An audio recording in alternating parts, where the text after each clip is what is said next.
নমস্কার বন্ধুরা, কেমন আছেন? আশা করি ভালো আছেন। আজ আবারও আমি একটি নতুন রেসিপি নিয়ে আপনাদের কাছে হাজির হয়েছি। আপনারা কিন্তু কমেন্টে জানাচ্ছেন না যে আমার রেসিপিগুলি আপনাদের কেমন লাগছে। আমি কিন্তু ইন্সপায়ার হতে পারছি না আপনাদের থেকে। প্লিজ কমেন্টে জানাবেন আমার রেসিপিগুলি আপনাদের কেমন লাগছে। আর ভালো লাগলে অবশ্যই একটি লাইক করে দেবেন। তো চলুন দেখা যাক বাসন্তী পোলাও রেসিপিটি। আমি এখানে নিয়ে নিয়েছি 5টা এলাচ, 5টা লবঙ্গ, 3টে দারচিনি, 3টে তেজপাতা আর 2 চামচ ঘি, যেটা গরম করে তাতে একটু হলুদ মিশিয়ে রেখেছি। আর নিয়েছি আদা বাটা, কাঁচা লঙ্কা, লবণ, চিনি, কাজু ও কিশমিশ। এবার আর নিয়েছি এখানে আমি 750 গ্রাম চাল, যেটা আমি ভালো করে পরিষ্কার করে ধুয়ে জল ঝরাতে দিয়েছি। আপনাদের কাছে যদি এরকম ছাঁকনি না থাকে, আপনারা চাল ধুয়ে শুকনো কাপড়ে বিছিয়ে দিতে পারেন।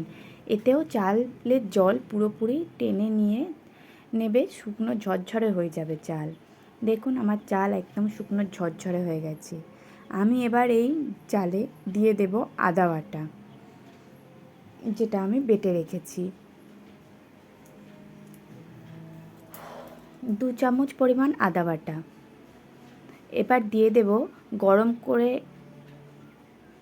গলিয়ে রাখা ঘি, যেটা আমি হলুদ মিশিয়ে রেখেছি। ভালো করে মিশিয়ে দেব।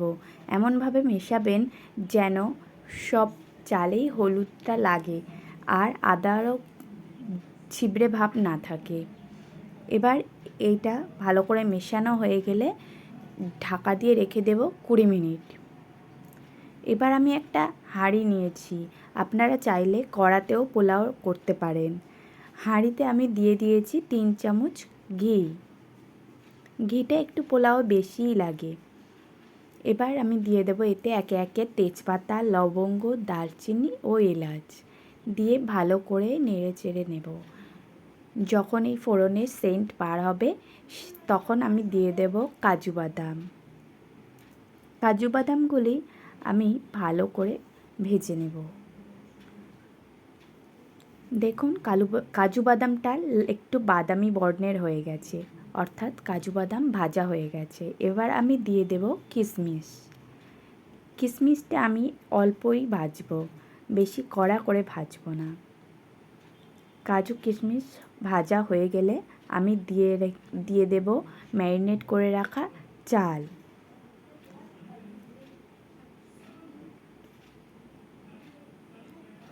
এবার ভালো করে নেড়ে চেড়ে কাজু কিশমিশের সাথে চালটা মিশিয়ে নেব এবং চালটা ভেজে নেব।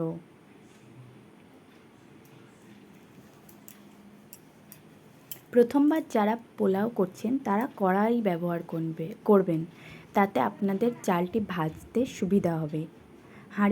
হাঁড়িতে চাল ভাজতে একটু অসুবিধা হয়। চালটা থেকে আলাদা স্মেল বার হবে, তখনই বুঝতে পারবেন যে চালটা ভাজা হয়ে গেছে। আমার চাল ভাজা হয়ে গেছে। এবার আমি দিয়ে দেব জল। যেমন পরিমাণ চাল নেবেন ঠিক তার ডবল, অর্থাৎ 1 কাপ চাল নিলে 2 কাপ জল দেবেন। জলের পরিমাণটা পোলাওয়ের ক্ষেত্রে অত্যন্ত ইম্পর্টেন্ট, কারণ জল কম হলে পোলাওয়ের চালগুলি ভালো সিদ্ধ হবে না, আর জল বেশি হলে পোলাও গায়ে লেগে যাবে, ঝরঝরে হবে না। এবার আমি দিয়ে দেব কাঁচা লঙ্কা, লবণ ও চিনি দিয়ে ভালো করে মিশিয়ে দেব। নেড়ে দিয়ে ভালো করে জলে ঘেঁটে দেব চালটা, যাতে চালটা তলায় লেগে না যায়। এবার আমি এটা ঢাকা দিয়ে দেব। গ্যাসের ফ্লেমটা লো করে দেব, দিয়ে রেখে দেব 30 মিনিট। 20 মিনিট পর একবার ঢাকনা খুলে নেড়ে চেড়ে দেবেন, না হলে সব চাল সমানভাবে সিদ্ধ হবে না। আমি 20 মিনিট পর এভাবে খুলে নেড়ে চেড়ে দিলাম, যাতে সব চাল সমানভাবে সিদ্ধ হয়।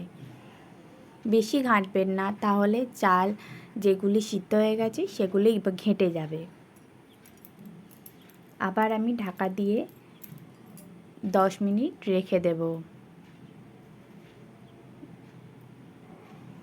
আমিও কিন্তু এবার প্রথম পোলাও করলাম। কমেন্টে জানাবেন কেমন হয়েছে। এবার দেখুন আমার পোলাও রেডি হয়ে গেছে।